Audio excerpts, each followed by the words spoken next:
જય માતાજી મિત્રો, કેમ છો? બધા મજામાં છો ને? હું પણ મજામાં છું અને તમે પણ મજામાં છે. તો નવા વિડીયોમાં તમારું હાર્દિક હાર્દિક સ્વાગત છે. તો ફાઇનલી મિત્રો આજે આપણે આવી ગયા છીએ માં જાગતી મેરડી માતાજીના મંદિરે અને માતાજીનો નવરંગો માંડવો છે. સરસ મજાનો દર વર્ષે નવરંગો માંડવો હોય છે. હજારો ભાવિક ભક્તો આવે છે અને માના દર્શન પણ કરે છે ને પ્રસાદનો લાભ પણ લે છે ને અવનવા કાર્યક્રમ પણ અહીંયા હોય છે.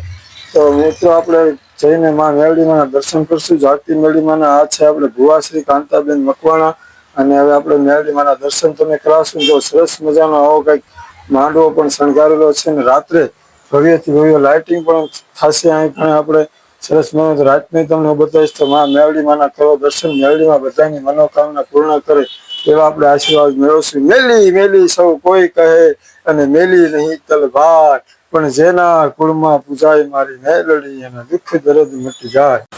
ચાલો મિત્રો, જો આવું કંઈક શણગારેલું છે સરસ મજાનું તમે જોઈ શકો છો. અને હવે આપણે જવાનું છે જ્યાં મહાપ્રસાદ ચાલુ છે ત્યાં, અને બપોરે રાસ આયોજન કરવામાં આવ્યું છે. આપણે જઈને હવે અંદર જઈને બધું આપણે જોઈશું. અને આ જો આ છે રસોડું, ભવ્યથી ભવ્ય રસોડું છે. હજારો ભાવિક ભક્તોની મહાપ્રસાદ સ્વયંસેવકો દ્વારા કરવામાં આવે છે. જો તમે જોઈ શકો છો, મોટા મોટા તપેલાની ઘણા બધા લોકો સેવા આપી રહ્યા છે. જો પૂરીઓ પણ તળાય છે અને સરસ મજાની પ્રસાદ પણ છે. સારામાં સારી પ્રસાદ છે. ચાલો મિત્રો, જો અહીંયા મહાપ્રસાદ ચાલુ છે ને જો સરસ મજાનો સ્ટેજ પણ શણગારેલું છે. અહીંયા રાસ ગરબા છે ભવ્યથી ભવ્ય. રાત્રે ઢાક ડમરૂનું પણ આયોજન છે. તો રાતનો નજારો પણ અમે તમને અત્યારે રાત્રે બતાવશું. તો આ જો અત્યારે સરસ મજાનું છે અહીંયા, અને ઘણી બધી ભાવિક ભક્તોની ભીડ છે પ્રસાદ લેવા માટે. તમે જોઈ શકો છો માતાજીના માંડવામાં ઘણા બધા ભાવિક ભક્તો બહાર ગામથી પણ પ્રસાદ લેવા માટે પધાર્યા છે. અલગ અલગ આજુબાજુ ગામના પણ પ્રસાદ લેવા આવ્યા છે.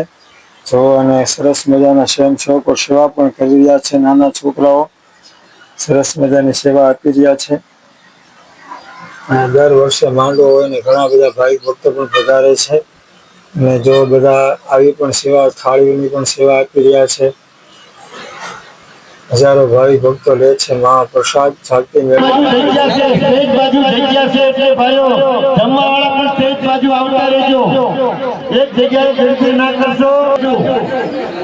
અને સાસ આવ્યો તો ગ્લાસ કોઈ મંડપની અંદર લાવતા ને લાયા હોય તો પાછો લઈ લેજો. કોઈના પગ નીચે પ્રસાદ ન આવે એટલે આપણી આજુબાજુ ક્યાંય કોઈ પ્રસાદ પડ્યો હોય